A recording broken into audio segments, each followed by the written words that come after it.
여러분 안녕하십니까. 누리피디입니다.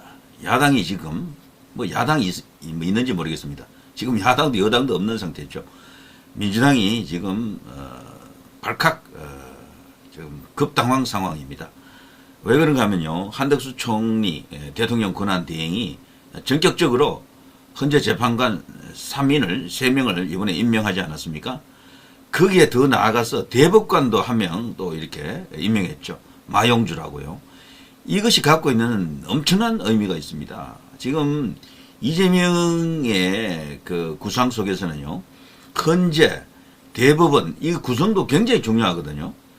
자신의 앞길을 막을 수 있는 가장 두려운 두 국가기관이죠. 그 밖에 국가기관에서 이재명을 잡기는 어렵습니다. 검찰은 이미 할 일 다 했어요. 기소했으면 그걸로 끝난 거고요. 기소 후에 추가적으로 수사하고 이런 건 없잖아요. 대부분은 이제 재판에서 이제 결판이 나는데 그걸 다루는 데가 결국 법원이고 법원 중에서도 대법원이 될 것이고요. 당장 공직선거법 3심 마지막 선고를 앞두고 있죠. 그래 대선 때문에 이것이 무력화된다라는 일부 주장도 있습니다만 저는 완전 포기하기는 이르다라고 보고요. 한덕수 대통령 권한 대행이 이례적으로 권한 대행으로서는 엄청난 이번에 정치적 행위를 했습니다. 물론 행정행위지만 보기에 따라서는 어마어마한 어떤 정치적 결단으로 이제 볼 수가 있겠죠. 자, 이제 헌법재판관 관련 이슈는 말이죠. 그야말로 이제 저쪽 야권 현재 야권을 뒤흔드는 거대한 변수입니다. 한덕수 대행이 임명한 두 사람 누가 보더라도 이제 보수 성향이다 이제 이렇게 보는 건데요. 만약 하나 이제 끼워놓고 오히려 이제 2대1로 수적 우위를 이제 확보하는 놀라운 어떤 그런 결정이었다 이렇게 보는 거고요. 이것이 나중에 이재명의 발목을 잡을 수 있는 어떤 장치가 될 수 있다 이런 이야기죠. 그래서 지금 민주당에서 어떤 반응을 보이고 있는지 이미 다 알려진 것 아닙니까? 네가 대통령이냐? 한덕수 네가 지금 대통령 놀이하는 거냐? 이러면서 그냥 공격을 하고 있죠. 한간에는 한덕수가 저렇게까지 세게 나오는 것은 이재명과 1대1 대립각을 지금 만들려고 하는 것이다. 그래서 어쩌면 대선 출마할지도 모른다. 본인은 출마하지 않는다라고 하지만 국민의힘에서는 결국 한덕수를 끌어들일 것이다. 그래서 김문수와 투톱 경쟁을 시켜서 이기는 쪽으로 모든 걸 이제 이렇게 몰아줄 것이다. 이런 의심을 하고 있는 거죠. 국민의힘 한덕수 권한대행 재판관 후임 지명 높이 평가하고 있다. 마은혁 임명은 유감이다. 마은혁은 공직 자체를 맡으면 안 돼요. 저 사람은 북한에서 공직을 맡아야 됩니다. 그 정도로 지금 사상이 위험한 수준이 아니고 완전히 그냥 빨갛게 드러나 있죠.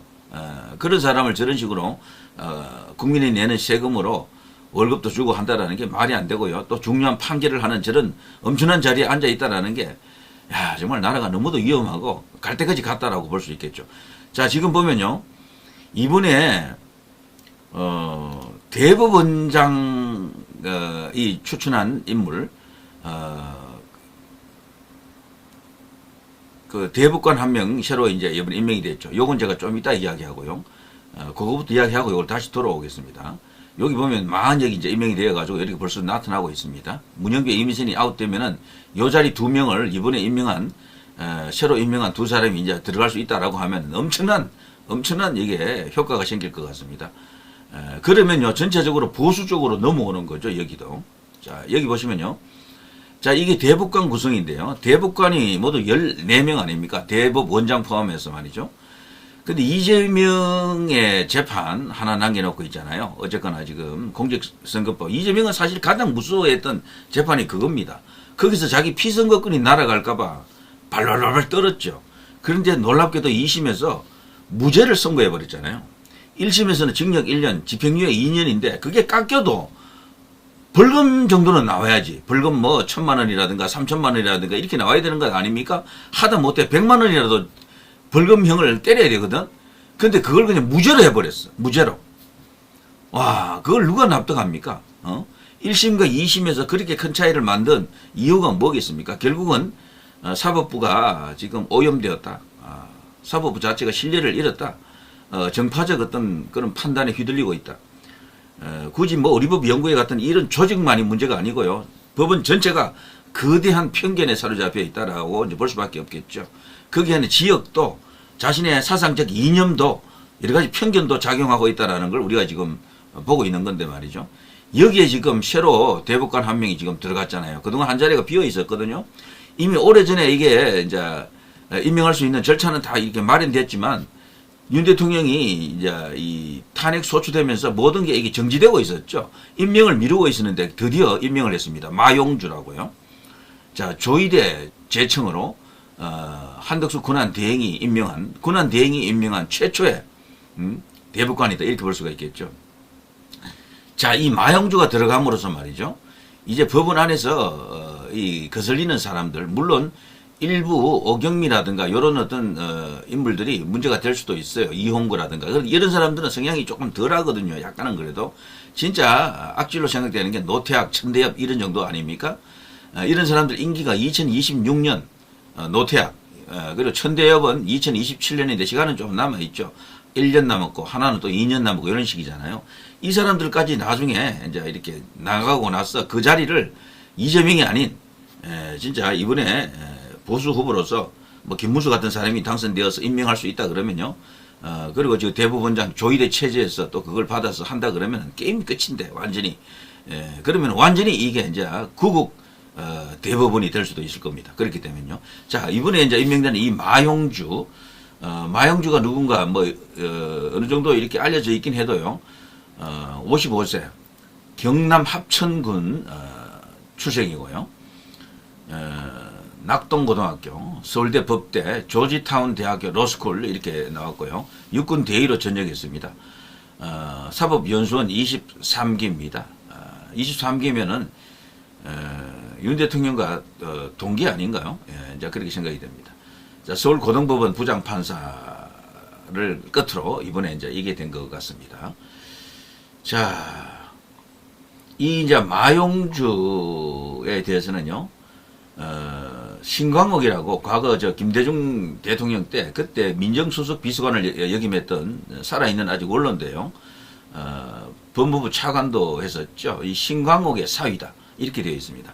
호남하고도 조금 연결이 되는 구석이 있지만 그렇다고 이 사람을 좌파라든가 뭐 그런 쪽으로 보지 않습니다. 전부 이제 이 보수로 보는 거죠. 보수로. 자, 어쨌거나 이 마용주가 이렇게 들어갔다. 한덕수가 이걸 이제 임명해 버렸다. 그래서 이번에 한덕수 군안 대행에 의해서 무려 대법관 1명, 헌법재판관 3인이 임명된 거죠. 엄청난 일을 지금 했다라고 볼 수 있습니다. 이거는 민주당에 대한 거대한 압박이 됩니다. 이런 어떤 법원 구성.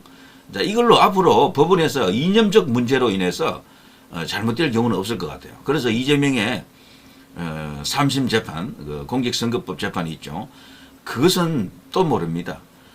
시간만 한 달 정도만 더 이렇게 대선이 늦게 열렸다라고 하면요. 이재명 정말 파기자판이라고 하는 그런 과정을 통해서 한 번 더 재판을 할 수도 있었을 것으로 생각이 됩니다. 천대엽이는 국회에 나와서 파기자판 함부로 열리지 않는다라고 이렇게 찬물을 뿌렸지만 그건 천대엽이 생각이고 그걸 결정하는 것은 조의대 대법관이고요. 그리고 여기 있는 다수의 대법관들은 생각이 다를 수도 있다라고 보는 거죠.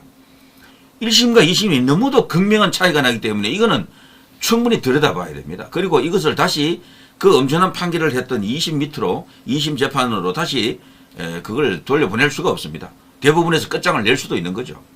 파기환송이나 파기이송이 아닌 그냥 파기자판을 통해서 끝을 낼 수도 있다 이런 이야기죠. 아무튼 이번에 마흔역 임명 그리고 마용주 동시에도 이 성씨가 또 마씨입니다. 두 사람 다.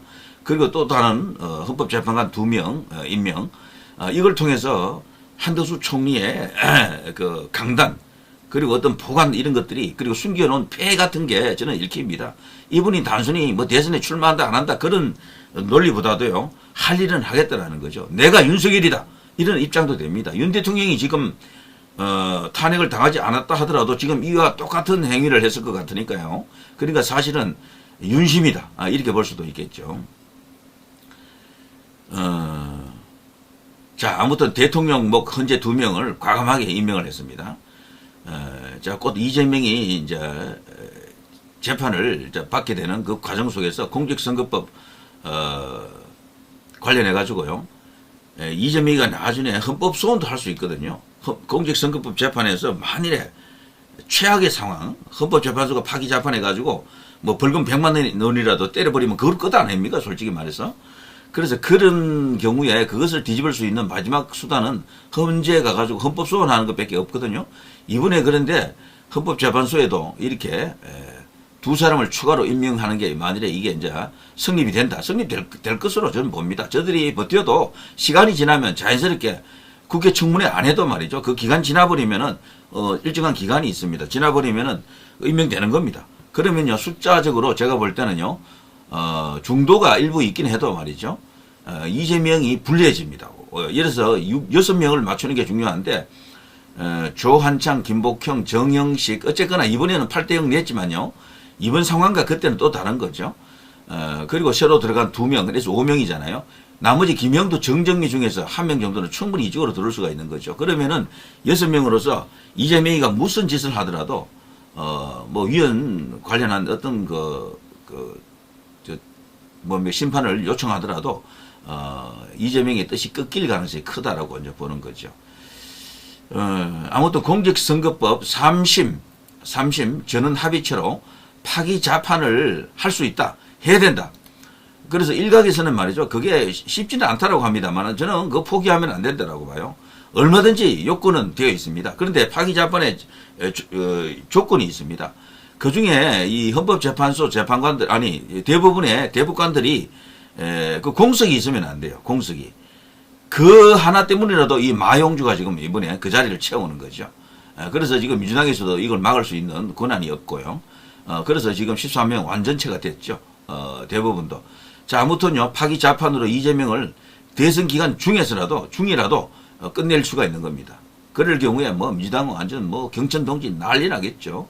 이재명 잘 가라, 꺼져라, 이제 이렇게 되는 거죠. 지금 대부분 상황을 보게 되면요, 2명, 문재인이 임명한 2명, 여기다가 문재인이 임명한 4명, 요 4명을 빼고 나면 전부 이제 윤석열 대통령이 임명한 사람들, 그리고 한덕수 권한 대행이 임명한 사람들이죠. 이렇게 되면요, 보수가 지금 압도적이다 이렇게 볼 수가 있겠죠. 여기서 이 마용주라는 인물은요, 마용주라는 인물은 이번에 이제 임명된 이 사람은요, 보수라도 우파형이다라고 합니다. 우파형. 그래서 이렇게 되면은요, 파기 재판의 분위기가 무르익었다라고 이제 보는 그런 측면도 있는 거죠. 그래서 한덕수 권한 대행이 이재명을 지금 잡고 있다, 사냥 중이다, 뭐 이런 분석이 나오는 거죠. 정말 놀라운 이야기입니다. 저는요, 한덕수 총리가 이렇게까지 세게 나오는 것은 딴 거 없습니다. 황교안 총리도 그랬거든요. 자기도 대통령 권한 대행했지만 임명과 같은 이런 적극적인 권한은 행사하지 않는 것이 권한 대행이다. 이런 말 했었단 말이죠. 과거에 8년여 전에. 그런데도 지금까지 최상목도 그랬고 한덕수 총리도 임명을 안 하고 있었잖아요.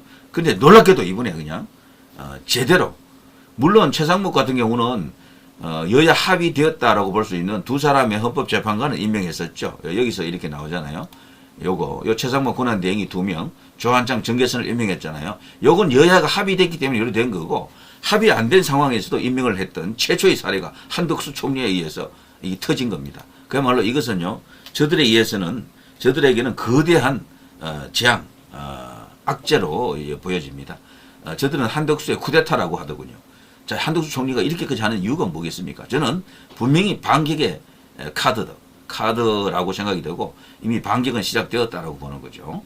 자, 이걸로 말이죠. 민주당을 뒤흔들 수도 있는 거대한 신호탄이 아닌가 이런 생각이 듭니다. 지금 현재 그 대부분 이 양쪽을 쥐지 않고서는 이 전쟁에서 이길 수가 없잖아요.